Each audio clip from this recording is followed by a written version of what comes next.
Gracias, muy buenos días. Pues gracias a Edgar Bielma Orozco por esta participación en este evento, pero no solamente por su participación ahora, sino por esta especial apertura que INEGI ha tenido y varía a su cargo para tener este diálogo con investigadores de REFREM que hace algún tiempo han colaborado con INEGI.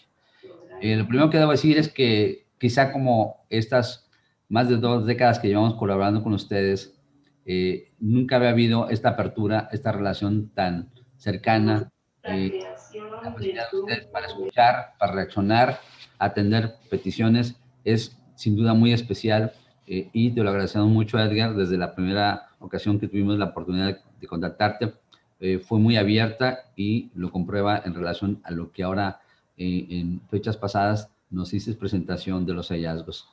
Y destacar, sin duda, lo más importante, que es esta experiencia histórica que México guarda a lo largo de pues, ya más de un siglo, de una recolección de datos de larga data, diríamos, en relación al tema de la religión. Hay que recordar, 1895, ya para entonces, primer censo, la variable religión era, o la preferencia religiosa de los mexicanos era atendida, era visibilizada. Y esto es una cuestión de una riqueza que quizá pocos países puedan tenerlo en el contexto global. Pero en el contexto de América Latina, hay que decirlo también claramente, son pocos los países que hacen la medición de la religión. Quizá nuestra más cercanía es con Brasil, vamos en un proceso paralelo, inclusive de algunas cosas que compartimos en términos de la pregunta y la forma de lo que medimos, y son sin duda los dos países con una gran riqueza en términos de esto. Evidentemente, la percepción que INEGI acertadamente tuvo en los 80 para ver a partir de ese momento que estaba cambiando, que había una diversidad religiosa distinta a la de décadas anteriores y que había necesidad de plantear un cambio. Justamente en el año 2000, el INEGI se acerca a investigadores de REFREM, en ese entonces, pues varios de nosotros, para lo que sería el diseño de un nuevo catálogo para medir la diversidad religiosa. Y en este espacio de ejercicio, pues una actividad de trabajo directamente con un personaje emblemático como, como nuestra compañera Granillo. Y bueno, a partir de eso trabajamos en distintas formas, siempre con diferencias, obviamente, a veces disciplinarias entre los antropólogos y los sociólogos, pero en fin, finalmente siempre con un espíritu de colaboración. Evidentemente, la muestra de esta diversidad estaba en la cantidad de registros como acciones religiosas, pero había que hacer un paréntesis para saber exactamente cómo clasificarlas e identificarlas. Fue así como el REFREM participó desde el año 2000 en esta tarea, varios de nosotros en esta parte, y desde luego decir que desde 2000 existe una discusión en torno a los investigadores del tema religioso, porque algunos quisieran ver cosas más específicas de cómo se caracteriza esto. Esto es un debate de alguna manera de disciplinas, pero nosotros por lo pronto como sociólogos creo que sentimos que hay una buena coincidencia en términos de cómo se está captando las cosas y que uno de los puntos que nos lleva a comparar esto es justamente con el caso brasileño nuevamente. Sin duda, comentar también que en 2010 tuvimos una posibilidad de pérdida de discusión, o se habló de la cuestión de que realmente teníamos problemas con la medición de la verdadera religión y finalmente logramos resolver esto. Por fortuna, INEGI hizo un valoroso papel en términos de mantener su continuidad y eso es una parte muy importante. Desde luego, tuvimos el cambio de ya no estar con Hortensia Granillo, perdón, y ahora el maestro Pizaña nos ha acompañado en este proceso de cambio justamente como una responsabilidad y agradecer mucho esta parte.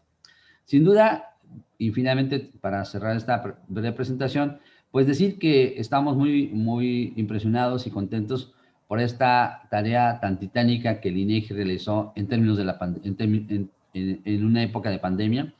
Primero, el realizar el censo. Segundo, el entregar a tiempo y más inclusive que oportuna que otras ocasiones los datos. Creo que fue una cuestión inédita para todos el recibir estos datos. Por supuesto, invitar mucho al INEGI a continuar con esta apertura para que nosotros hagamos pues más utilidad de estos recursos que nos ofrece el INEGI con estos datos y hacer cosas también que puedan reflejar más el impacto de estos cambios en distintas escenas de la vida social y política en México. Pues agradecer mucho al maestro Edgar Bielma y a su equipo por este apoyo. Y bueno, pasaría entonces para brevemente a hablar del maestro Edgar Bielma, que es quien nos hará una presentación. Él es matemático por la UDG, la Universidad de Guadalajara, y estudió economía, la maestría en el Instituto Tecnológico Autónomo de México, el ITAM. Él pues tiene una experiencia muy importante en el sector público. Por un lado, en la Secretaría de la Función Pública, tuvo una responsabilidad muy importante como subdirector de evaluación y dirección de modelos estadísticos de los órganos de vigilancia de los OICES, y también pues su llegada al Instituto Nacional de Estadística y Geografía es amplia en términos de experiencia como director general de modelos de información gubernamental y encuestas nacionales de gobierno, seguridad y justicia, y actualmente, bueno, pues tener la responsabilidad, ni más ni menos, que de ser el director general de estadísticas sociodemográficas, que es sin duda el responsable del área del censo, perdón, que es el responsable del censo de población y vivienda. Y obviamente, cuya variable está el tema de religión que hoy nos ocupa. Pues muchas gracias a Edgar por esta participación con nosotros. Nuevamente contentos porque el INEGE tenga este acercamiento, esta apertura con este gran colectivo que es el RIFREN. Nuevamente, muchas gracias. Y bueno, pues si quisieras iniciar tu presentación, Edgar, adelante. Al final tendremos unos comentarios de Genaro Salpa, que también es otro de nuestros aliados en esta relación INEGI. Lo usamos por varias razones. Primero, porque ha estado ligado desde el 2000 en el tema. Y segundo, pues porque está en Aguascalientes, entonces había que utilizar a nuestros recursos que están ahí. Bueno, adelante, por favor. Muchas gracias, Alberto, y muchas gracias a todos, de verdad, por estar en esta sesión. Además, con un auditorio bastante interesante, 38 personas que estamos aquí presentes, y que sin duda su servidor, además también que estuvo en la academia, en el departamento de matemáticas, pues convencido de que la forma de trabajar los programas debe ser de esa manera, ¿no? Tú ya lo referías, Alberto, una sana convivencia entre la academia, una sana convivencia entre la academia y el sector privado, pero ni el sector público, y también, por cierto, he buscado que se promueva con el sector privado, de que los proyectos que se vayan trabajando tengan el conocimiento de todos y que permita tener productos de mejor calidad y que satisfagan las necesidades de nuestros usuarios, ¿no? En particular, me gustaría, antes de iniciar la conversación, si me permiten, porque no tengo habilitado compartir presentación precisamente. Ya, listo.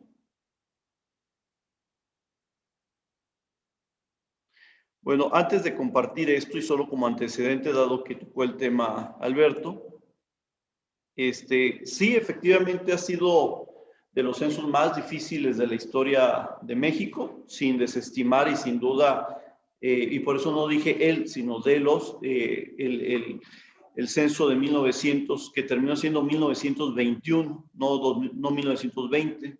Son las dos ocasiones en las que de verdad México ha tenido una batalla titánica para realizar esta actividad. Recordarán que en 1920 pues estaba la antesala del conflicto civil que teníamos, pero, por cierto, exactamente hace 100 años, o un poquito más de 100 años, pues también se generó una pandemia, la H1N1, pero de principios del siglo XX, y que generó también dificultades.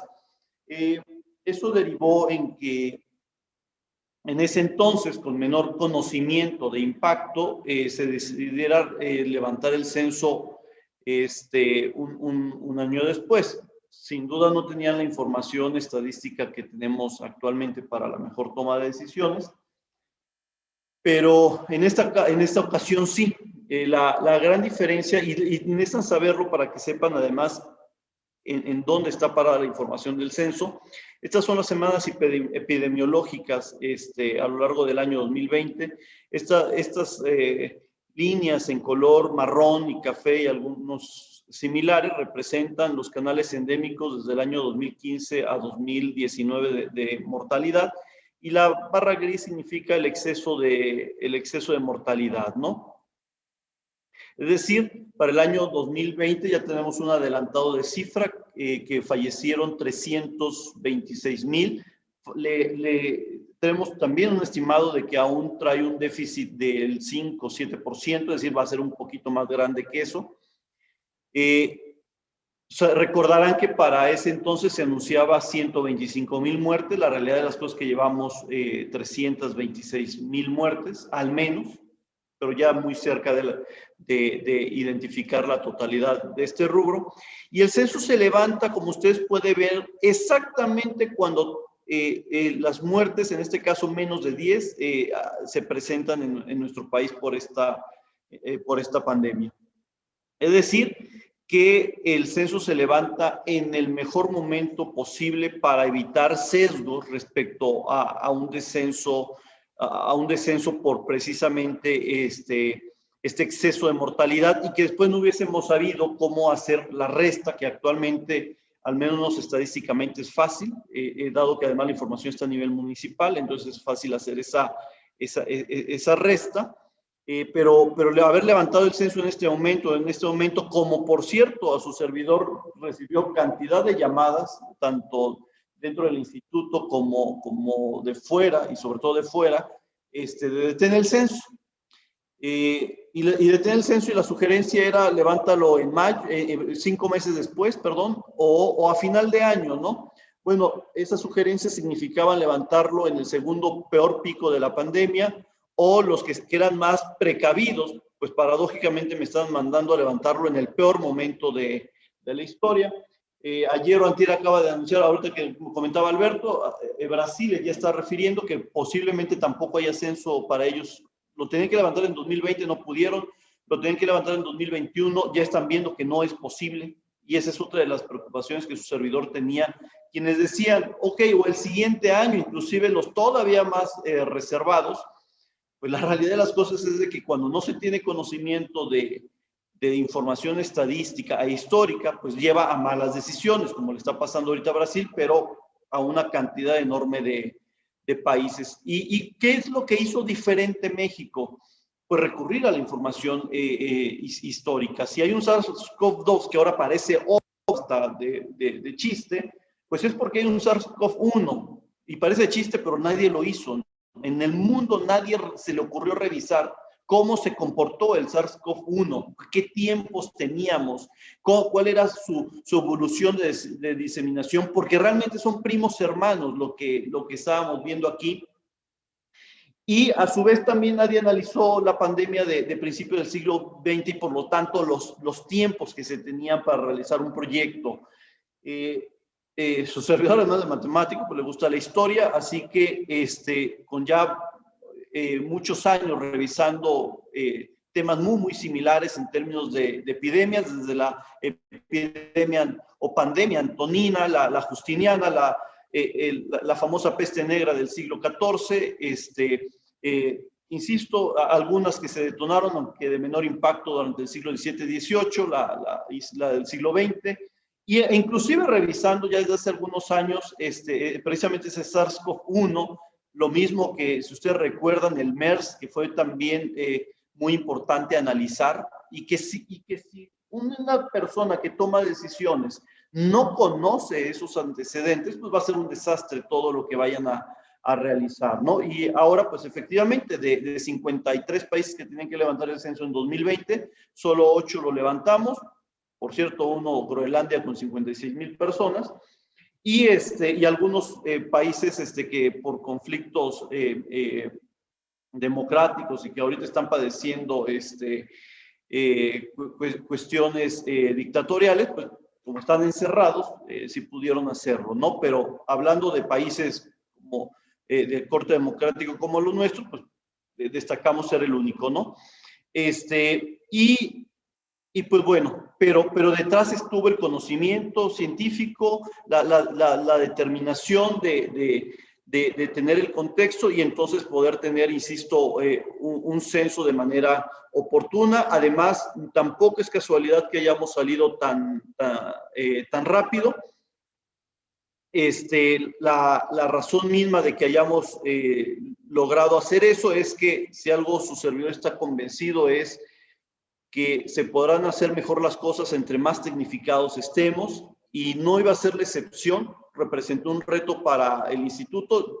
Yo sé que mi propio equipo estaba muy asustado. Para ello representaba que trabajáramos un censo, como rehacerlo, como hacerlo por primera vez en la historia, porque implicaba tecnificar los procesos. Era más fácil hacer lo que ceteris paribus ya teníamos históricamente, pero hacer un censo tecnificado significaba desde investigar las nuevas tecnologías de información y comunicación, desde desarrollar todas las plataformas tecnológicas, conseguir los aparatos idóneos para hacer esta actividad, la implicación de lo que eso iba a significar en términos de compras, de los aparatos que no fueran a estropear el censo en sí mismo, entre muchas otras cosas, pero que el resultado final fue, insisto, que hayamos tenido el censo más rápido en términos de publicación de resultados del mundo por su tecnificación. Pero no solamente eso, aquí nos enfrentábamos a una realidad: o iba a ser el censo más rápido o el censo más lento del mundo y de la historia de México, porque con 35 millones de cuestionarios, si hubiese sido en papel, en cuarentena, pues se imaginarán que hubiéramos tardado 3 o 4 años en capturar esos cuestionarios, porque como sabrán, uno, esos cuestionarios debían de estar encerrados en cuarentena, y dos, no hubiésemos podido tener la capacidad de congregar a la cantidad de gente que estábamos acostumbrados en grandes salones para la captura. Es decir, hubiese tenido que ser salones muy amplios con extremadamente poquita gente, y como sabrán, pues de manera muy paulatina ir captando esos millones y millones de cuestionarios. Entonces, ese es el contexto de lo que significó el censo 2020, un censo que cuando alguien me preguntaba, ¿por qué iniciaste 3 años antes? Y comúnmente es 1 o año y medio antes que se va planificando un censo. La razón era esta: que nos estábamos preparando para tener un censo que estuviera diseñado para ser el más eficiente de la historia de México, y ahora resultó que del mundo. Eso sí, no lo planeamos que fuéramos a competir a nivel mundial, pero pues eso nos da mucho gusto. Un censo que fue captado en dispositivos móviles, que fue captado por primera vez en la historia por internet y por teléfono, que permitió tener la certeza total de que mandamos una entrevistadora donde se le dijo que tenía que ir con una coordenada geográfica que nos iba arrojando su dispositivo móvil. Es decir, por primera vez en la historia, México sabía que el funcionario que mandó a tal lugar tenía que ir, porque esos aparatos además iban lanzando los puntos geográficos de por dónde se movía esa persona. De tal forma que eso nos servía tanto para garantizar que estaba en el espacio geográfico y que no se estaba equivocando de manzana o de algún otro lugar, como también además el método de recorrido de la manzana, que la tenía que hacer bajo los protocolos que se le había instruido. Entonces estamos hablando, o nos estamos enfrentando, o estamos viendo uno de los censos, insisto, que tuvo un salto cuántico en materia de tecnológica. Pero no solamente eso, permitió, insisto, aún así enfrentar una de las crisis más complejas de las últimas décadas, y que si bien no fue todo en hojuelas, los últimos 3 días fueron muy complicados para su levantamiento. Aún así tuvimos 3 días de margen todavía adicional a lo que nos habíamos planificado para seguir recolectando información. No sin decir que desafortunadamente, como la Secretaría de Salud restringió nuestra actividad, pues hubo otros procesos secundarios que no fueron posible realizar todavía con mayor oportunidad, sino inclusive la fecha récord que tenemos de publicación hubiera sido todavía mucho menor, solo para que se den una idea. Pero bueno, ¿qué fue lo que nos permitió identificar el censo? 126.014.024 personas en el territorio nacional, con una tasa de crecimiento anual de 1.2, es decir, cada vez viene descendiendo este elemento, pero no es algo negativo. Ese descenso obedece a temas fundamentales de desarrollo humano de nuestro país. Mujeres con mayor educación, mujeres con mayor inserción en el mercado laboral, y que por lo tanto es una muy buena noticia el saber que en nuestro país la mujer sigue avanzando en la autodeterminación de su cuerpo, en la independencia económica, y que por lo tanto seremos un mejor país en tanto haya una inclusión de género en el ámbito social de nuestro país. Entonces, si bien hay gente que se asusta porque se caiga la tasa de fecundidad, yo en lo particular creo que esto no puede ser a costa de las libertades de un ser humano. Y por lo tanto, el hecho de que hayamos tenido estas tasas de fecundidad, en lo cual se daban mucho por el bajo nivel educativo de las mujeres, porque solo a la mujer se le veía como una función o rol única y exclusivamente del hogar, y por eso, si bien en 1900, a partir de la década de los 40, las tasas de mortalidad infantil se reducen. Eso es un gran logro de la humanidad. La esperanza de vida se triplica, pero nadie tuvo cuidado del caso de las mujeres de procurar su educación o el sistema de cuidados, de que eso representaba el que si se controlaban esas dos variables y si no se controlaba la fecundidad, pues nos íbamos a enfrentar a un gran problemática de exclusión de un ser humano que, por cierto, como vemos aquí, representa más de la mitad de un país. Es decir, a más de la mitad de un país se le estaba generando una condición muy distinta respecto a los varones, ¿no? Y bueno, sí ha tenido implicaciones de que la edad mediana ha pasado de 22 a 29 años. Es decir, seguimos siendo un país joven, aunque no tan joven como estábamos acostumbrados. Y acostumbrados, insisto, porque particularmente estas personas, los de la izquierda, los varones, no cuidábamos a como no somos los que cuidamos a los hijos, pues podemos tener los que se nos ocurra, ¿no? Pero sin duda el hecho de ese crecimiento social y humano del lado derecho de la pirámide, pues ha permitido, insisto, tener un mejor desarrollo. Eso ha implicado que vaya reduciéndose las tasas de fecundidad, que la pirámide poblacional haya tenido un ligero envejecimiento, y que tenemos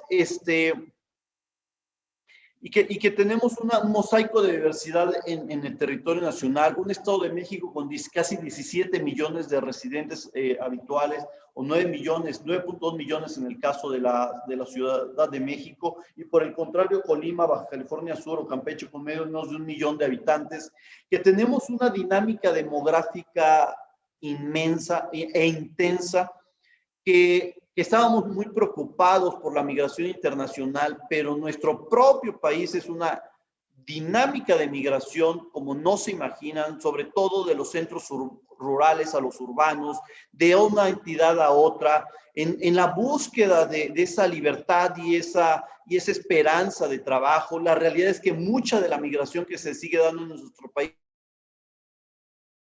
es lo de buscar oportunidad de trabajo, por buscar a mi familiar que también en su momento se fue de su lugar de origen porque no encontraba oportunidades en el lugar de trabajo. Y esta migración de 3.5, si ustedes lo recuerdan, es idéntica a la tasa, o inclusive ligeramente más alta que la tasa del año 1960 al 70, que llevó a triplicar, casi triplicar la cifra de nuestro país. Porque estamos hablando de entidades que están recibiendo un golpe inmenso de personas en busca de esperanza de nuevas oportunidades, porque, y seamos realistas, porque en Chiapas, Oaxaca, Guerrero, Michoacán no encuentran trabajo, no encuentran oportunidades, y entonces se van hacia esas entidades. Y lo digo con seguridad de lo que estoy comentando, porque son las respuestas, no son mis palabras, son las respuestas de las personas que participaron en el censo, que nos dicen, nos movimos por esta razón, porque no encontré trabajo, porque quería estudiar, porque me estaba reuniendo con un familiar que previamente, sin duda, pues había migrado, ¿no? Pero eso también genera grandes retos para estas entidades que están teniendo crecimientos del 3.5%, Querétaro con 2.7%, Baja California Sur con 2.3%, o Aguascalientes con 1.9%. Eso ha derivado que en nuestro país,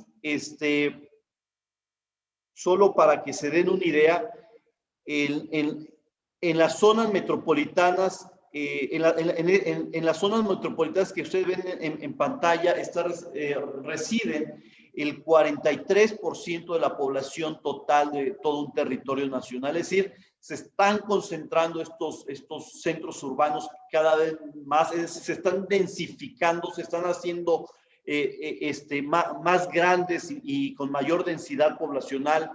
El caso del Valle de México con cerca de 21 millones, el caso de la zona metropolitana de Puebla, Tlaxcala con 3.2 millones, y Toluca, perdón, con 2.3 millones. Hablé primero de estas tres zonas porque si ustedes observan, manejan cerca de 28 millones de personas, que representaría pues casi una cuarta parte de la población en el territorio nacional. Pero si le agregamos Monterrey con 5.3 millones, Guadalajara con casi también 5.3 millones, Tijuana con 2.2, León, Guanajuato con 1.9, entre Querétaro con casi 1.6. Eso hace, muy concentrada la población en ciertos territorios específicos, y por lo tanto además estemos teniendo una fuerte migración y abandono de muchísimas zonas rurales. De hecho, eso está dando cuenta el Censo 2020, que muchos municipios del país están quedando casi literal vacíos, y ese es el resultado precisamente de esta dinámica demográfica, que la tasa promedio de hijos e hijos nacidos vivos ha venido descendiendo de 2.6 a 2.1, que el saldo neto migratorio está teniendo unas dinámicas, como ustedes pueden observar, muy fuerte. Solo para que se den una idea, en Quintana Roo, más del 11% de la población no es de Quintana Roo. Por el contrario, de esta misma entidad, cerca del 4 o alrededor del 4% también tuvo que emigrar de esta entidad, dejando un saldo neto migratorio de casi el 7%. En Baja California Sur, lo mismo, el 10% de la población de Baja California Sur no es de Baja California Sur, y la mayoría de estos es por búsqueda de trabajo, lo mismo que Querétaro o Nuevo León, como se está viendo. En el contraste tenemos entidades como Guerrero, que está padeciendo de muchos indicadores en desventaja laboral, en desventaja, ustedes lo saben perfectamente, de seguridad pública, de violencia, y que está generando saldos netos migratorios muy importantes de pérdida del 4.2%, aunque como ustedes pueden ver, las personas que salieron de Guerrero son más del 6%, llegaron algunos poquitos, y eso da un saldo neto migratorio del 4.2%. Le sigue Tabasco por también temas de empleo, que tiene un saldo neto migratorio de pérdida del 3.4%. Veracruz con 2.9% por temas de inseguridad que en su momento se generaron. La Ciudad de México llama mucho la atención. El sismo no fue algo sencillo. El sismo del año 2017 generó un gran impacto, una gran pérdida, como ustedes podrán ver, de más del 6%, pero que se vio beneficiada por una migración del Estado de México de más de 150,000 personas, que eso hizo que no se detectara precisamente este cambio poblacional.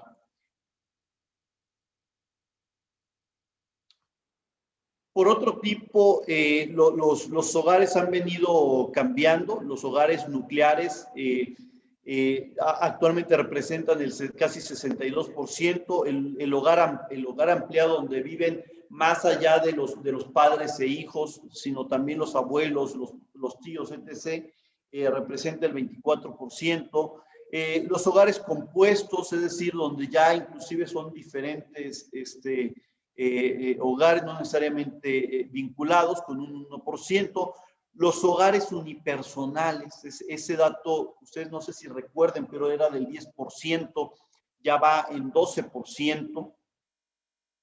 Y de corresidentes, en el que no hay ninguna relación entre cada uno de ellos,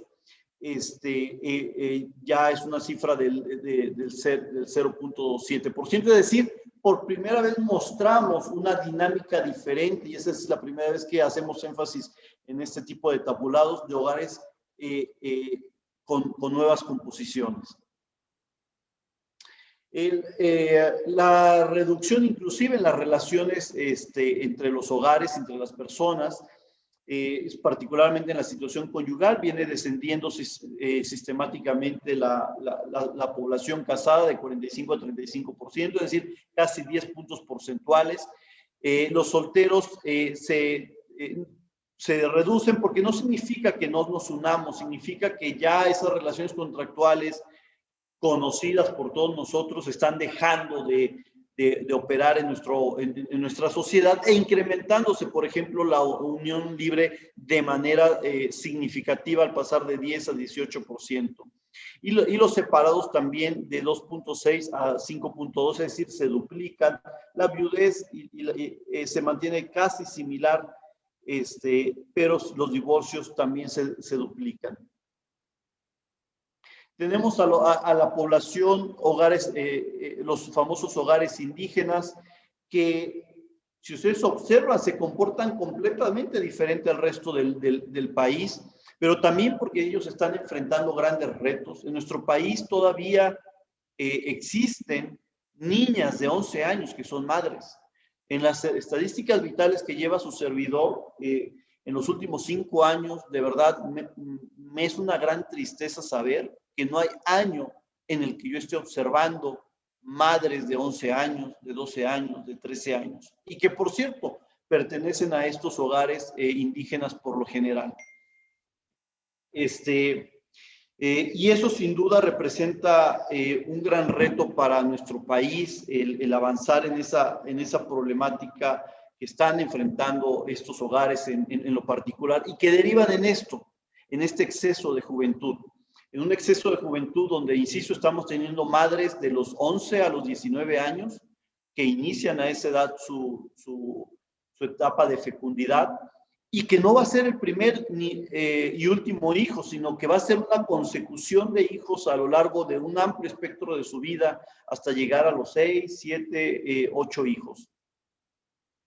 Y que por lo tanto es algo que debemos de estar muy alerta. Actualmente estos hogares indígenas representan 12 millones, cerca de 12 millones de personas, con mujeres en un muy bajo nivel educativo, con una edad demasiado temprana, a veces ni sus cuerpos realmente preparados en su totalidad para la maternidad, pero que se está presentando esa realidad. El censo por primera vez midió no solamente la población indígena, sino también la afromexicana o afrodescendiente, principalmente porque hemos estado obteniendo población afrodescendiente, es decir, no nacida en México, pero que es afrodescendiente, ¿no?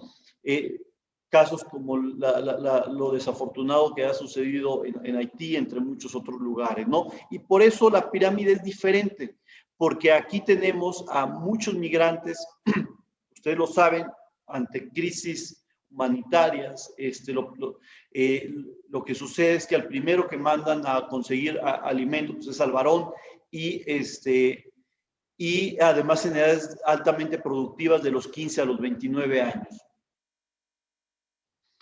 Y digo que no es exclusivo de Haití, lo vemos en el caso de México con 800,000 migrantes que se presentaron en el último lustro, de los cuales también se sigue preservando esa composición, donde 67% de estos migrantes son varones, e insisto, en su etapa de mayor productividad.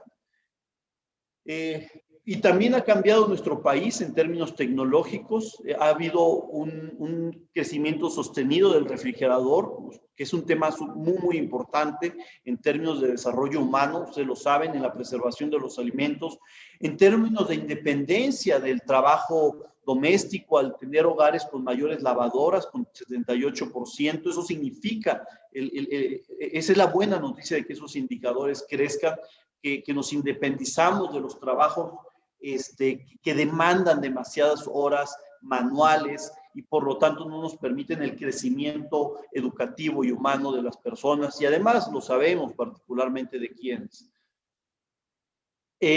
Otro tema muy importante, la comunicación. El teléfono celular ha pasado 65, casi el 88% de las viviendas con estos aparatos o estos dispositivos. El Internet, que tuvo un salto cuántico de 21 a 52% en la última década, pero aún con una brecha muy grande del 48% de viviendas que no tienen Internet. Y aquí cabe destacar, con una heterogeneidad inmensa en nuestro país. La Ciudad de México con 72% y en cambio Chiapas con un 22%. Es decir, que cuando nos preguntamos, ahora que publicó su servidor la encuesta, el impacto del COVID en la educación, ¿por qué está batallando tanto los hogares con la educación a distancia? Pues es por esto. Porque si bien hay lugares con 72% de Internet, hay entidades con una muy baja tasa de Internet y que por lo tanto es prácticamente imposible la educación a distancia. Y además del Internet, pues si ya tienes Internet necesitas de una computadora, ¿no? Y resulta que en nuestro país solo 1 de cada 3 en lo general tiene computadora, pero otra vez las grandes brechas se presentan a nivel de entidad federativa, con la Ciudad de México cercano al 60% y entidades otra vez del sur del país, principalmente Chiapas, con alrededor del 20%. Es decir, 2 de cada 5 personas en esta entidad no tienen una computadora para llevar las clases en línea. Y ya particularmente, ahora sí abocándonos y entendiendo cuál es el contexto, no podía abordar el tema de la religión sin entender quiénes somos y qué características sociales tenemos y qué es lo que estamos enfrentando, además de 12.5 millones y medio de personas que perdieron su trabajo temporalmente de abril a mayo y 13 millones de personas que quedaron subocupadas, es decir, trabajando menos horas y ganando por lo tanto menos, y que muchas de ellas todavía no se han incorporado al mercado laboral, 5.4 millones, y actualmente todavía hay 9 millones de personas subocupadas. Bueno, en ese panorama está el tema de religión en México, con la pregunta que Alberto bien lo refería, y estoy muy convencido de ello. Una pregunta que no podía ser cerrada, una pregunta que además tenía que adaptarse a esta sociedad que estaba cambiando y además ante un fenómeno muy complejo de medir.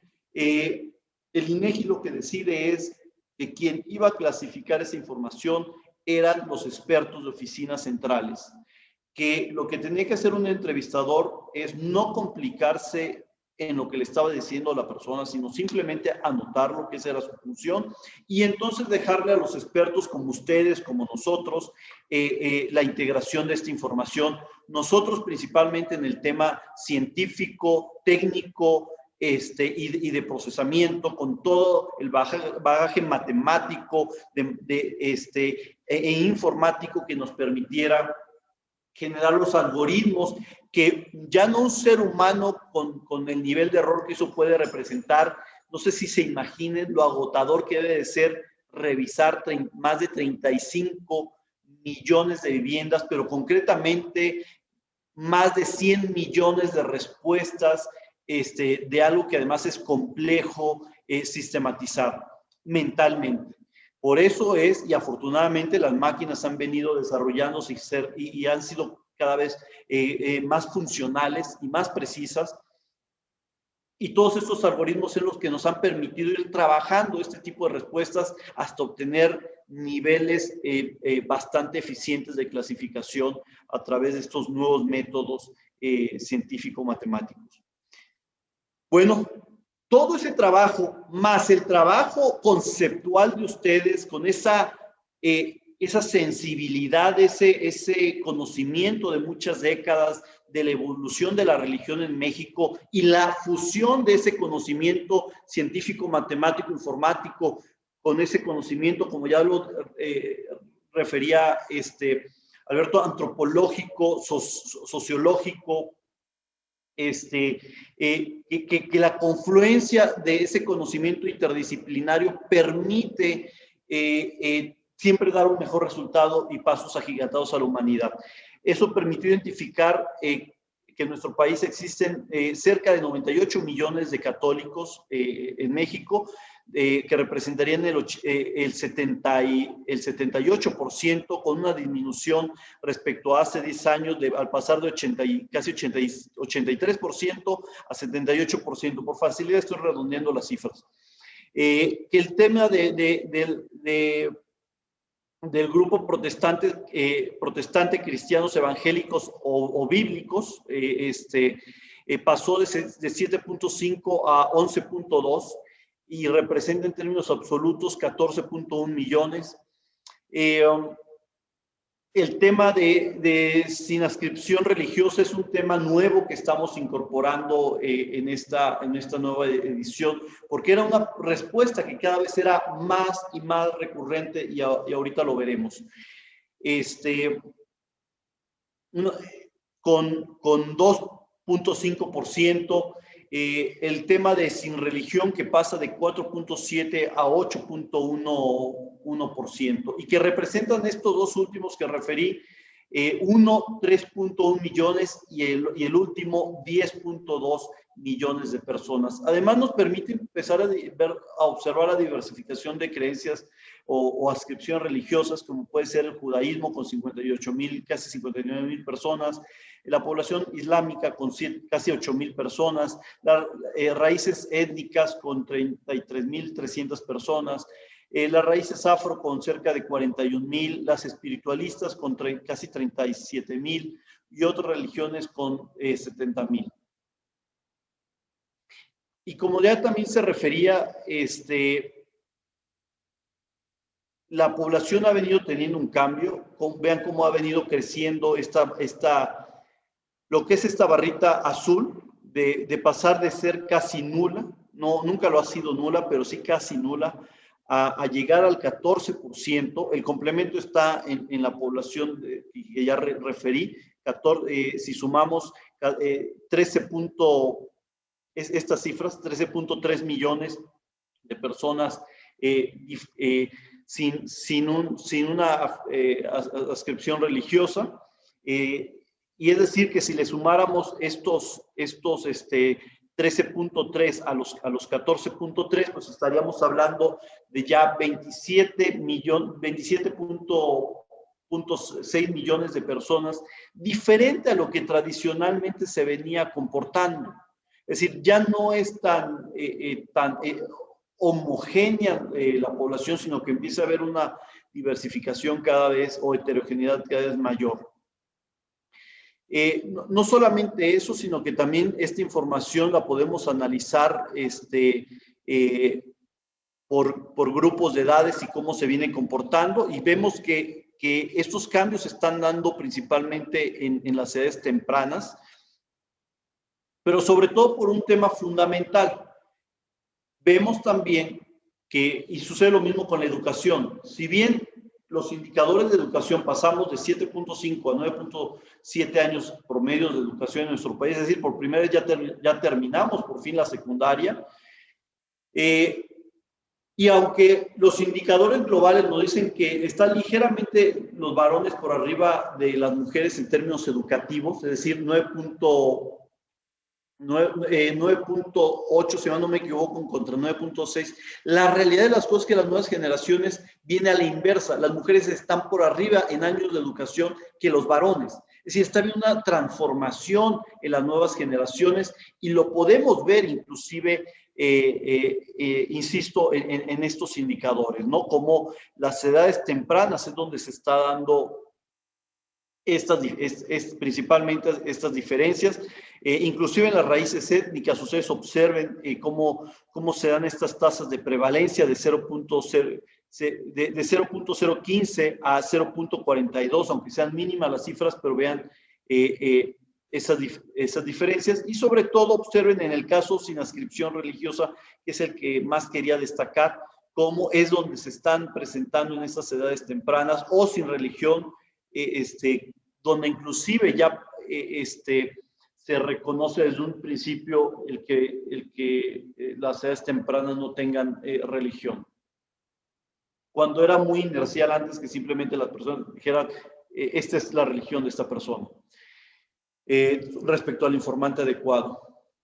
Cuando vemos, por dar un ejemplo, en el grupo de católicos, cómo se comporta a nivel subnacional, vemos el Estado de México con 13.3 millones, casi 13.4, hasta llegar a Campeche, donde tiene una menor representatividad con un poquito más de medio millón. Lo vemos en porcentajes, es donde podemos interpretar de mejor manera cómo la población en Zacatecas, la población católica, representa una gran abrumadora mayoría con 92%.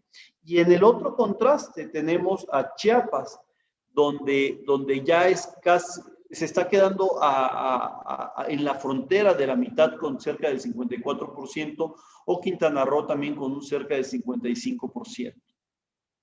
Y evidentemente en el contraste, por ejemplo, con los movimientos protestantes, cristianos, evangélicos o bíblicos, donde en términos relativos, esta población representa, en el caso de Chiapas, un 32%, Tabasco un 27%, Campeche un 24%, y en el extremo, Guanajuato con un 4.2%, Zacatecas con un 4.6% o Jalisco con un 4.7%.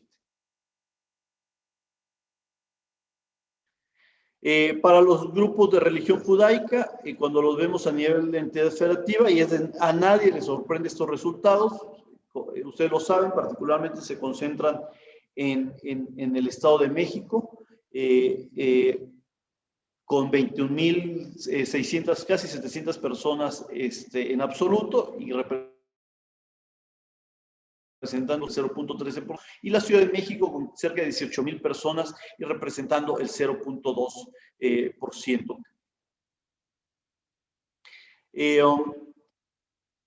Hay un dato que sin duda llama mucho la atención, y es el grupo religioso islámico, particularmente en México. Sabemos que es la segunda religión más grande del mundo, pero sin embargo en el caso de México no había tenido mucha participación. Sin embargo, vemos que en esta ocasión, conforme a las rayitas que ustedes pueden ver, las moraditas, que significa la cifra 2010, vean cómo ha habido un crecimiento, particularmente en el Estado de México, en términos absolutos. El Estado de México y la Ciudad de México, lo mismo que Jalisco. Y también inclusive en Chiapas ha habido un crecimiento no menor, lo mismo que en Nuevo León. Aunque sin duda sigue siendo una población todavía muy, muy pequeña, ¿no?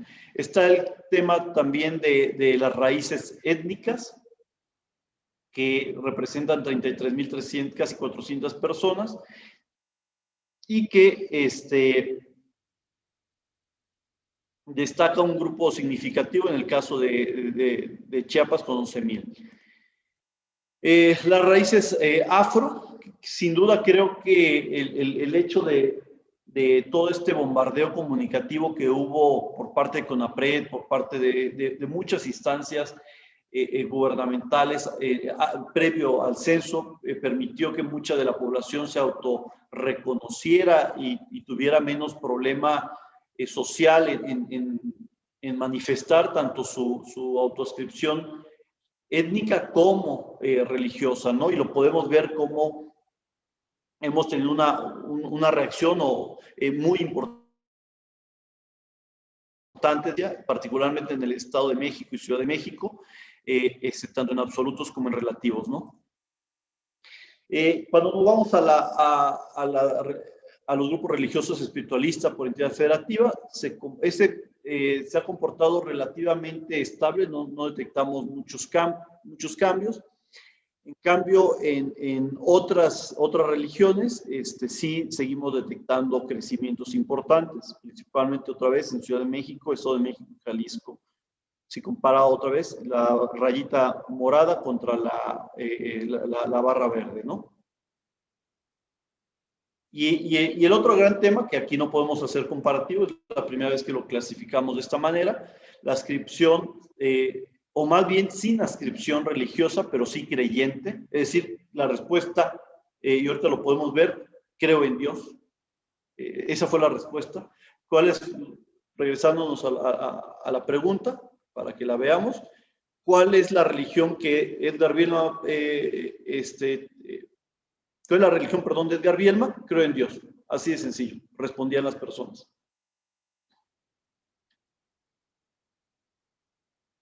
Bueno, y esto pues ha representado, o donde se presentan estos grandes volúmenes es en el Estado de México, Ciudad de México, Puebla, Guerrero, Veracruz, y en términos relativos es Estado de México, Morelos, Ciudad de México, Hidalgo, Guerrero, Tlaxcala. Y sin religión, que es otra de las que ha tenido incrementos importantes, destacando en términos absolutos el Estado de México, Ciudad de México, Baja California o Nuevo León, en términos absolutos, y en términos relativos, pues vemos el cambio en Quintana Roo, Baja California, Campeche o Chiapas. Chihuahua y Chiapas, perdón. Es muy importante, siempre nos ayuda, nuestro cerebro es muy visual y nos permite entender este fenómeno geográficamente.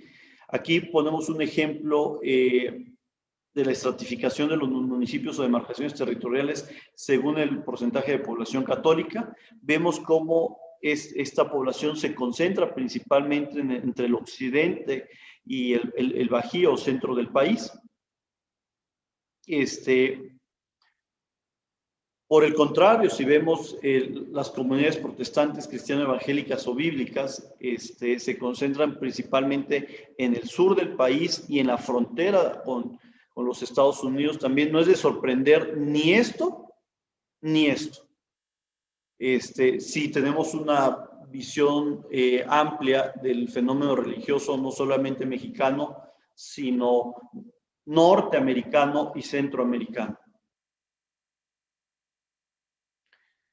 Bueno, el tema de la población con otras religiones, aquí es un poquito menos claro, pero sin duda vemos cómo se concentra en el norte del país, Nuevo León, Tijuana, Los Cabos, mismo Guadalajara, Ciudad de México, ¿no? Y sin adscripción religiosa, principalmente en el centro del país, la costa del Pacífico, una parte del Golfo, lo mismo que la frontera.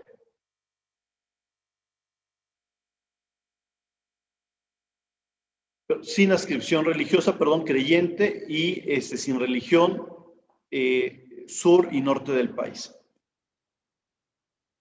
Cuando vemos a nivel de municipios, por ejemplo, en términos absolutos, las mayores poblaciones se encuentran en León, Guanajuato, Iztapalapa o Puebla, con más de 1.3 millones de personas. Si lo vemos por porcentaje, estaríamos hablando de Bacadeu, caray, me cuesta trabajo pronunciar este municipio de Sonora, Bacadeuachi, con 99.59, La Perla, Veracruz, también, todos estos con más del 99%. En el caso de protestantes cristianos evangélicos, Tijuana con 300,000, o Juárez con 200, o Benito Juárez con 181,000 en términos, esto en Quintana Roo, perdón, en este último, para que no se confunda con la alcaldía Benito Juárez. Y en términos relativos, tenemos en Chihuahua, en Chiapas, concretamente Riva Palacio, San Andrés Duraznal o San Juan Bautista en Oaxaca con 65%, 68, casi 69, 71%. En términos de la población judaica, estamos hablando de Huixquilucan con 13,000, Miguel Hidalgo con 8,000, o Coajimalpa, perdón, con 4,600. Dejen tomar un poquito de agua. Y se siguen preservando esos municipios o alcaldías también en relativos. Para población islámica, destaca la alcaldía Miguel Hidalgo, Tijuana y la ahora sí, alcaldía Benito Juárez, y en términos relativos, San Cristóbal de las Casas, Miguel Hidalgo, la alcaldía, y Mexticacán, Jalisco.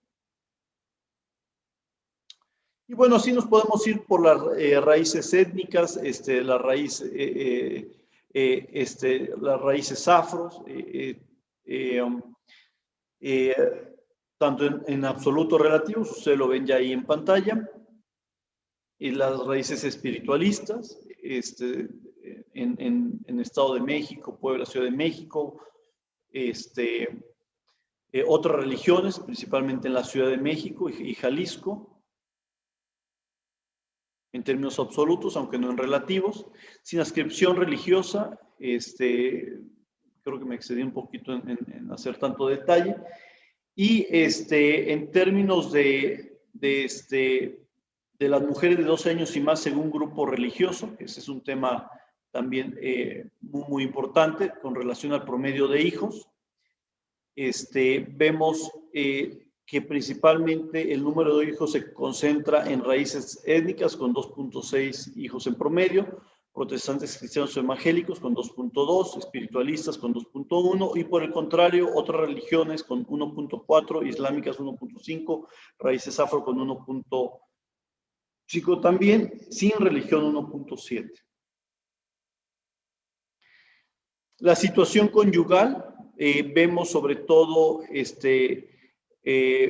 casados por el civil y por la iglesia, principalmente en la población católica, y la soltería está más o menos homogénea, pero la unión libre destacando sin religión o sin inscripción religiosa, ¿no? Lo mismo que raíces étnicas en los mayores volúmenes.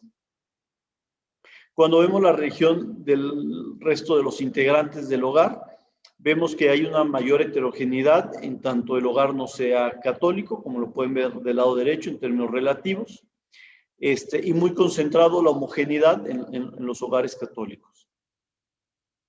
Bueno, eso sería un pequeño resumen de la cantidad de información que ustedes ya pueden verificar en el Censo de Población y Vivienda. Es muy vasta la información.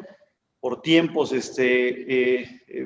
no me podría pasar no 1 hora y media que me dan, sino días hablando del censo. Pero bueno, esta es una pequeña probadita. El mayor detalle ya lo estamos viendo precisamente con ustedes. Ya les hemos compartido algunos tabulados recientemente, hace unas horas, por cierto, pero que me dará mucho gusto la retroalimentación que nos hagan llegar, donde hemos tenido una muy, muy rica experiencia que nos ha servido particularmente, además, esta variable, no solamente el interés que es importante para ustedes, a nosotros, tanto la materia en sí misma como inclusive el desarrollo tecnológico que ha representado administrar esta variable ha sido muy valiosa. Muchas gracias. Pues muchas gracias al maestro Bielma por esta presentación. Creo que es algo muy especial, sobre todo esta reflexión que nos permite situar aspectos más generales de los cambios sociales y demográficos que ha tenido el país, y eso es en relación a lo que está cambiando en el aspecto religioso.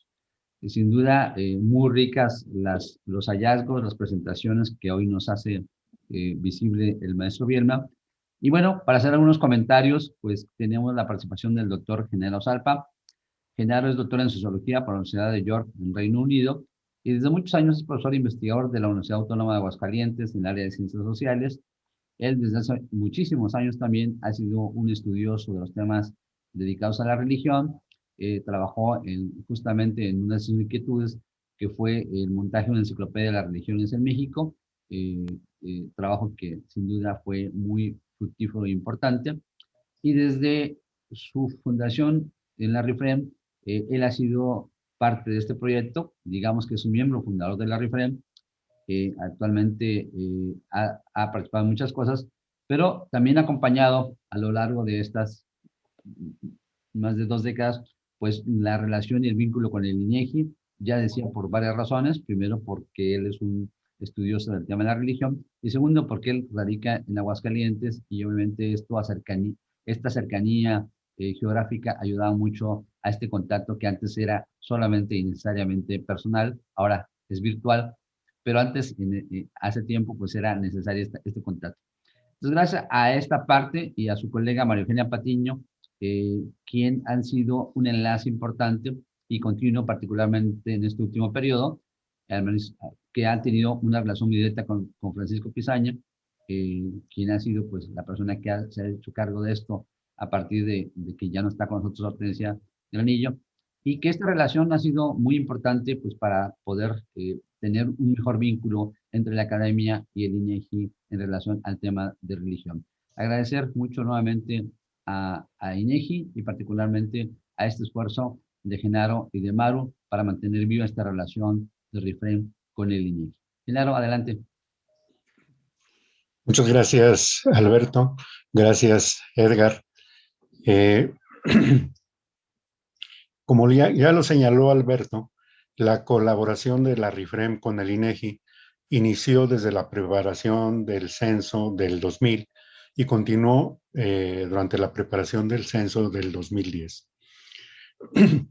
En esta ocasión, nuestra colaboración en la preparación del clasificador de religiones para vaciar los resultados del censo 2020 inició en marzo del 2019.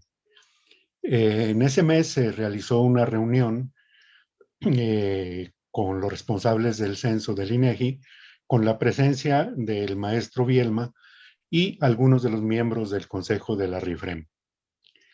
En esa reunión, el maestro Bielma nos planteó en términos generales la problemática de la construcción del clasificador y señaló aquellos aspectos, aquellos puntos en los que se esperaba nuestra colaboración. Por nuestra parte, se hizo una presentación de lo que es la red, de lo que es la RIFREM, que es una red de académicos interesados en el estudio del fenómeno religioso en México. Quiero hacer hincapié en que somos una red de académicos, porque aunque los miembros podemos tener alguna pertenencia religiosa o ninguna, no participamos en la red como militantes de alguna religión o de alguna iglesia, sino como académicos. Como fundador de la red, puedo dar testimonio de que hemos sido cuidadosos en cuidar, vigilar el carácter académico de la red desde su fundación en el año 1998 hasta la actualidad. Bien, pues en esa reunión de marzo del 2019 se dio luz verde a la colaboración del INEGI RIFREM para la elaboración del clasificador de religiones para el censo. Y se dio paso a una sucesión de reuniones y de comunicación por correo electrónico y por diferentes medios entre el equipo de la Dirección de Estandarización de Clasificaciones y Contenidos Sociodemográficos, liderado por David Martínez Corona, y un equipo de la RIFREM conformado por Alberto Hernández, René de la Torre, Cristina Gutiérrez, Nayeli Juárez, María Eugenia Patiño y un servidor, sirviendo los dos últimos como enlace entre los dos equipos. También para ciertos temas específicos y en algunas reuniones se unieron también al equipo de la RIFREM otros colegas, otros y otras colegas, para tratar algunos temas en específico. Aprovechando la proximidad geográfica, María Eugenia Patiño y un servidor, tuvimos también reuniones presenciales con el equipo de David Martínez, tanto en la sede del INEGI como en nuestra universidad, la Autónoma de Aguascalientes. Me parece importante señalar algo que ya apuntaba Alberto, que esas reuniones y consultas se caracterizaron por ser diálogos, debates. Es decir, no eran sesiones de diálogo acrítico ni de complacencia mutua. Y que lo mismo caracterizó las reuniones internas del grupo de la red. Es decir, no estábamos siempre de acuerdo en las propuestas que teníamos que hacer al equipo del INEGI y debatíamos entre nosotros, finalmente llegando a algún acuerdo y a lo mejor conservando algún desacuerdo en nuestras propuestas. En la emisión del programa Sacro y Profano del 24 de febrero de este año, que conduce Bernardo Barranco en el Canal 11, y en el que se comentaron algunos aspectos de la categoría protestantes cristianos evangélicos del clasificador, uno de los invitados, rector de la Comunidad Teológica de México, inició su participación señalando lo que, a su parecer, es la ignorancia de las autoridades y en particular del INEGI acerca de la diversidad religiosa. Yo quiero señalar al respecto que se sorprendería del amplio conocimiento que tienen sobre el tema los integrantes del equipo del INEGI.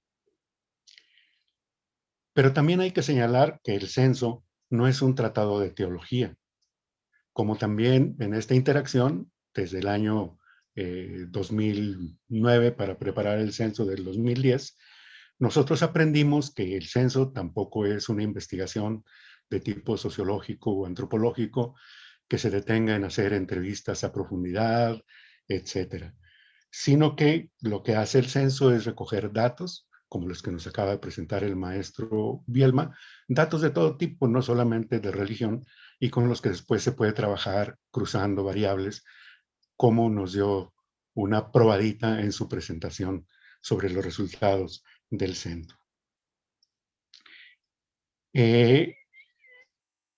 Entonces, lo que hace el censo, como también nos lo señaló el maestro Bielma, es recoger los datos sobre la autoascripción de la población, autoascripción religiosa de la población encuestada.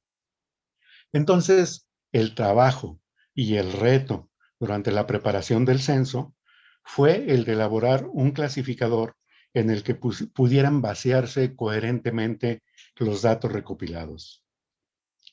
Algunos de los objetivos que nos propusimos algunos equipos fueron buscar mejorar el clasificador del censo del 2010. Cuidar que no se perdiera la comparabilidad con los censos anteriores y con los censos de otros países, como el de Brasil, que señaló Alberto, y que también contienen la variable religión. También nos propusimos evitar etiquetas negativas como no cristianos, no católicos, no evangélicos, etc. También identificar sinónimos, como por ejemplo, nos preguntamos o nos preguntaban el equipo del INEGI, son sinónimos católico apostólico, apostólico romano, católico mexicano, apostólico, porque pues esos eran los tipos de respuestas que la población encuestada les daba a los visitadores del censo. Y también otro reto era reducir lo más posible el rubro de respuestas no clasificables, que siempre está presente porque hay algunas respuestas que no se pueden clasificar, pero el objetivo era reducirlas lo más posible. Voy a referirme nuevamente al mencionado programa de Sacro y Profano del 24 de febrero. En ese programa, su conductor, Bernardo Barranco, se refirió repetidamente al grupo protestantes cristianos evangélicos como esa gran bolsa. Esa expresión, esa gran bolsa, me parece a mí que dio pie al equívoco de pensar que no se hacen distinciones al interior de ese grupo en el clasificador. Como ya nos lo presentó el maestro Bielma, sí hay más especificaciones dentro de ese grupo. El rector de la Comunidad Teológica de México señalaba, por ejemplo, que ellos sabían que entre los presbiterianos había pues más de 3 corrientes diferentes.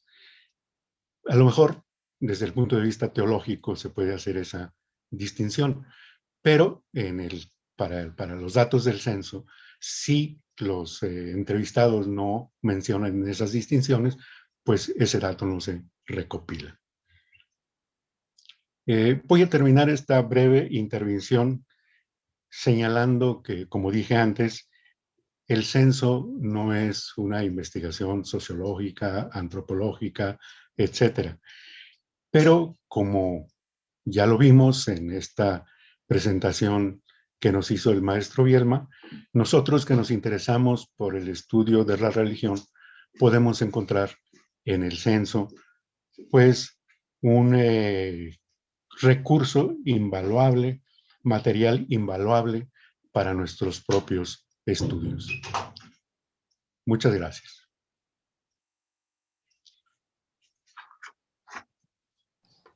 Pues muchas gracias a Genaro y bueno, pues creo que se cumple esta parte. No nos pusimos de acuerdo para saber cómo podíamos hacer las preguntas. No sé si abrimos un espacio pequeño, creo que tenemos en la agenda, para preguntas. Sé que ha habido ya comentarios en el chat y que pues nos va a dejar muchas cosas y creo que sin duda ustedes estarán más interesados en esta relación nueva y muy fecunda con INEGI. Agradecer nuevamente a Francisco Pisaña por esta actividad, porque ha sido él prácticamente el interlocutor más directo de esta relación con nuestros portavoces, Maru y Genaro, pero obviamente, pues siempre él muy dispuesto a atender consultas y peticiones. Y bueno, pues no sé, Genaro, si te parece, si abriéramos una cuestión, o para otros colegas obviamente de la red que quisieran intervenir. Hay un poco de tiempo para preguntas. Sí. Sí, Luis Vargas.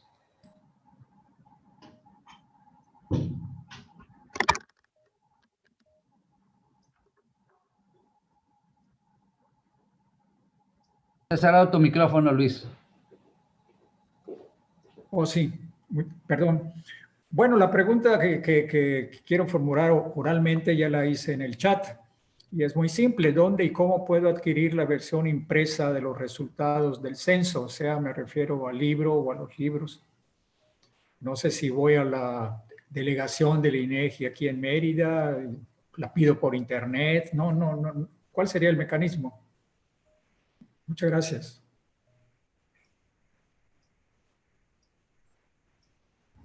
Comentar que varias de las preguntas que están en el chat tienen que ver con el acceso a lo que está pidiendo ahorita nuestro colega Luis Vargas, y haremos la consulta. Yo creo que no va a haber problema en tener acceso a esa parte, justamente porque tenemos mucha apertura en INEGI. Nuevamente, creo que esto abre, y sobre todo la buena disponibilidad para seguir debatiendo a otras cosas, inclusive pensar en productos que podríamos hacer para difundir estas cosas. Creo que mucho de lo que hemos aprendido de otros materiales, como los que hacen en Estados Unidos, el Pew Research Center tiene una panorámica de presentación de un estilo muy particular, muy sintético, de reportes profundos y regulares de cifras estadísticas, y podría ser una forma en la cual RIFREM podría trabajar de una manera particular con productos cortitos, de un poco de análisis de dimensiones distintas de lo que tenemos en el censo. Apoyar entonces de esta manera mucho la difusión de lo que tenemos como, sin duda, importantes hallazgos de algo que seguramente a todos nos interesa en muchos sentidos. Hay cambios importantes, hay mejor manera de observar y cuantificar esto, que es lo que está haciendo INEGI, y ahora nosotros como analistas sociales pues tenemos que dar algunas explicaciones o entender mejor estos procesos. Bueno, no sé si hubiera alguna otra pregunta. Creo que las preguntas están atendidas, las vamos a atender en el chat, y la mayoría de ellas, como lo estaba visualizando, tiene que ver con esta cuestión del acceso a la presentación. ¿Está Daniel Ramírez pidiendo la palabra? Sí, nada más rápido, de la presentación, ténganlo por seguro, contarán con ella, se les hará llegar. Pues muchas gracias a Ether nuevamente. Creo que es un gran regalo esta parte de esta presentación, por la riqueza de información que contiene, porque nos lleva a precisar de mejor manera la fortaleza que tiene este censo, y sobre todo los hallazgos que derivan de este trabajo tan especial, más minucioso que ha realizado el INEGI. Bueno, pues agradecer mucho a Edgar, a su equipo, y seguimos esta comunicación fecunda entre RIFREN y INEGI por más tiempo. Gracias. Muchas gracias y un fuerte abrazo. Y aunque cualquier pregunta que hagan, si quieren, escríbanos ya en mayor confianza y con gusto se la respondemos ya a mayor detalle, ¿no? Eso también será, por si no surgió ahorita, con gusto los atendemos. ¿Tenemos oportunidad de una pregunta? ¿Ahora? ¿O ya no hay tiempo? Sí, Carlos. Marca tiempo. Estamos Carlos y Daniel. No sé si puedo hacer la pregunta brevemente. Adelante. Ok, bueno, muchas gracias antes que nada por el trabajo que es inmenso y de agradecerse en medio de esta pandemia que pues, nos ha afectado a todos. Yo tengo dos preguntas muy puntuales. Primero, si dentro de las preguntas también se recopiló información de la diferencia respecto de la religión de la familia, porque mencionaste que hay un indicador para eso, para decir que la religión es distinta respecto de la persona que declaró en el cuestionario. No sé si hay una pregunta adicional para eso o cómo se encontró esa información. Y la segunda, que tiene que ver con la cuestión de los sin adscripción, pero creyentes. Me interesa mucho esta información y los matices que tú diste. Tú mencionaste que un ejemplo es cuando mencionan creo en Dios nada más.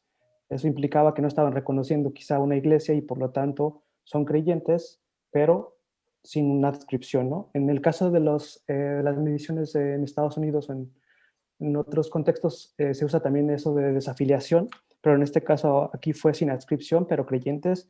Y yo hice una investigación sobre los sin religión hace un par de años y encontraba también muchas personas que, además de decirse sin religión, también eran creyentes. Entonces, pienso que hay una convergencia muy grande entre estos dos grupos. Creo que de alguna manera INEGI también ya lo está asociando porque en los tabulados que he buscado en la página ya están estos dos grupos conjuntos, ¿no? Pero al mismo tiempo son distintos. Entonces, me parece muy interesante estos matices de qué otras respuestas pudieron haber encontrado, además de creo en Dios nada más. Y bueno, esas son las preguntas. Gracias. Sí, sí, ¿les parece? Seguimos con otras preguntas para poderlas sintetizar. Tenemos poco tiempo. Daniel Ramírez y Carmen, no me acuerdo qué apellido, también había pedido. Muchas gracias, Alberto, y también quiero reconocer el gran trabajo de los colegas de la RIFREN como interlocutores con el INEGI. Mi pregunta es más para Genaro. Yo creo que ¿a qué nivel de precisión podemos llegar para matizar esa gran bolsa? Especialmente pensando en los otros evangélicos, porque la preocupación es más precisión para hablar de neopentecostales, pentecostales, etcétera, aunque no el nombre que hayan dado de su iglesia tal vez no sea exacto o precisa para los estudiosos.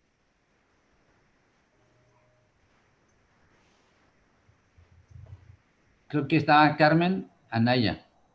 Hola, muy buen día. Bueno, nomás les digo que tenemos todavía tiempo según el programa que tengo en la mano. Muy amable, señor Bielma, por esta exposición y quiero decirle que nosotros consultamos la encuesta nacional de seguridad pública urbana que aplican cada 3 meses y nos es muy útil complementar con esta información. Así es que para mí, mucho gusto en que nos haya expuesto esta síntesis. Luis Vargas, no sé si levanta la mano. Sí, sí. Adelante, Luis. Sí, sí, tengo abierto el micrófono. No, una preguntita así muy puntual también. De acuerdo con los parámetros del INEGI, ¿qué diferencia hay entre los sin religión y sin adscripción religiosa? Listo. Bueno, si les parece, cerramos con esto. Por supuesto, la apertura que nos hace INEGI para seguir atendiendo las peticiones o consultas que tienen. Entonces, les pasaríamos entonces a nuestros colegas, primero a INEGI, luego a Genaro, que tendría que hacer una intervención breve. Gracias.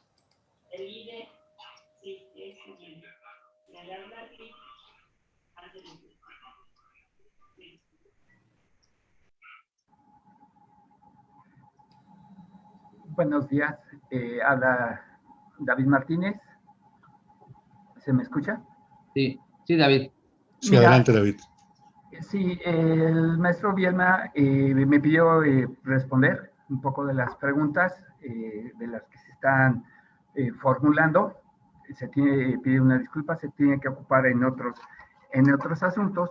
Pero este asunto de las dos preguntas convergen en el mismo tema, creo que es el problema de innovaciones que a partir de las discusiones que tuvimos con un grupo de ustedes de RIFREM, comandado o coordinado por Genaro, fue muy importante la relación o la diferenciación entre sin religión y sin adscripción religiosa o creyentes. Este punto fue nodal dentro de la revisión que estuvimos haciendo a detalle de las descripciones, de la forma en que se procesó esta información en el Censo de Población 2020. Y básicamente la definición en términos sin religión son la gente que dice ninguna. ¿Cuál es la religión que tiene? Ninguna, no tengo religión. Ese es el concepto que es sin una cuestión relacionado y diferente, sin adscripción religiosa, que es muy diferente. También teníamos, y en la parte de sin adscripción religiosa, que en este caso básicamente la mayor parte son, que nos dijeron, no tengo religión, pero soy creyente en Dios. O sea, básicamente creo en Dios como tal, soy creyente, tal cual, sin religión nos decían, pero soy creyente. Todas estas variantes siempre fueron clasificados como creyentes. Entonces yo creo que fue una de las grandes precisiones que con Genaro estuvimos analizando y viendo y aportando con respecto a diferencia de lo que se hizo en 2010. Entonces yo creo que las dos preguntas convergen con esta situación. No sé si Genaro, que fue también parte de esta discusión y parte de estas contribuciones, pudiese agregar algún otro elemento de esta diferenciación. Pues muchas gracias, David. Genaro, pues adelante. Sí, no, creo que la respuesta de David es muy clara. Precisamente fue con el equipo liderado, como ya lo señalé, por David, con el que tuvimos la interacción, el equipo de la RIFREM. Pero respondiendo a la pregunta de Daniel Ramírez, digamos que esa gran bolsa de protestantes, cristianos, evangélicos, se subdivide después en varias categorías. Aparece, por ejemplo, anabautista menonita, anglicanos episcopales, bautistas, luteranos, metodistas, etcétera. Y algunas, esas como, digamos, etiquetas generales, y algunas más específicas como Amistad Cristiana, Asambleas de Dios, Iglesia Apostólica de la Fe en Cristo Jesús, etcétera. El límite que pues discutimos con el equipo del INEGI fue el número de autoascripciones para cada categoría. Es decir, hay iglesias, como todos sabemos, que tienen 20 miembros. Pongamos un ejemplo hipotético. La iglesia Lirio del Valle de la colonia Ferrocarriles, aquí en Aguascalientes. Y pues esos 20 miembros no alcanzan a hacer una categoría, digamos, como que no, o sí la hacen, pero como que no, no da para una categoría dentro de este clasificador del INEGI. Entonces, digamos que ahí se combinó un poco también este criterio cuantitativo. Y hay alguna otra cosa que quiero señalar que a lo mejor quedó por ahí no destacada. Y es que en esta ocasión, a diferencia del censo del 2010, las iglesias o las religiones, las creencias religiosas adventistas, mormonas y testigos de Jehová quedaron dentro de este grupo de protestantes cristianos evangélicos. En el censo del 2010 estaban como bíblicas no evangélicas, un poco separadas, más bien separadas de esta categoría de protestantes cristianos evangélicos. Pensamos que si el criterio del levantamiento del censo era la autoadscripción y que el censo no evalúa si digamos, el que responde la pregunta del censo dice soy católico, pues el encuestador del censo no le va a discutir si es buen católico, mal católico, lo que sea. Y estas confesiones religiosas, los adventistas, los mormones, los testigos de Jehová, se inscriben como cristianos, aunque otras confesiones religiosas cristianas critiquen esta autoadscripción. Pero el censo no evalúa, y entonces pues se ubicaron también dentro de esta categoría de cristianos, de protestantes cristianos evangélicos.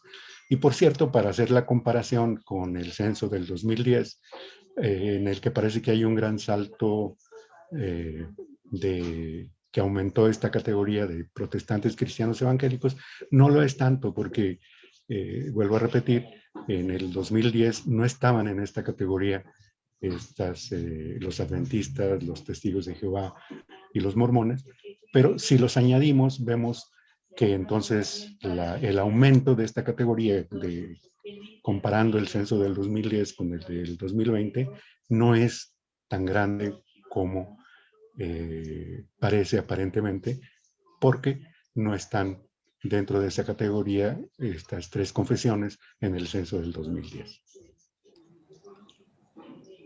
Pues muchas gracias a Genaro por estas particulares precisiones y bueno, pues agradecer mucho a todos por su interés y su participación en esta sesión, particularmente nuevamente al INEGI, a David, al maestro Bielma y al equipo que nos ha acompañado en este trabajo de colaboración y pues muchas gracias nuevamente al INEGI. Hasta luego, muchas gracias. Muchas gracias, Alberto, a ti, a todos, a Genaro, de verdad se les aprecia mucho. Una disculpa, tuve un problemita con con otra reunión que me estaban llamando, por eso pedí que participara David, pero les agradezco mucho que abran estos foros para que entendamos mejor y sobre todo aprovechemos que de verdad somos privilegiados al tener un censo en una de las crisis más complejas que hemos estado viviendo en los últimos años. Como les decía, Brasil desafortunadamente ahorita no va a tener censo en el corto plazo, así que para mí será mucho gusto que todo este esfuerzo titánico que hicimos, no solamente el INEGI, la sociedad en sí misma, para contar con esta información, sea aprovechada por ustedes, le den el mayor uso posible y esto permita sin duda un mejor entendimiento de nuestra población. Un fuerte abrazo. Gracias. Gracias nuevamente y bueno, pues gracias a todos y con esto cerramos la sesión.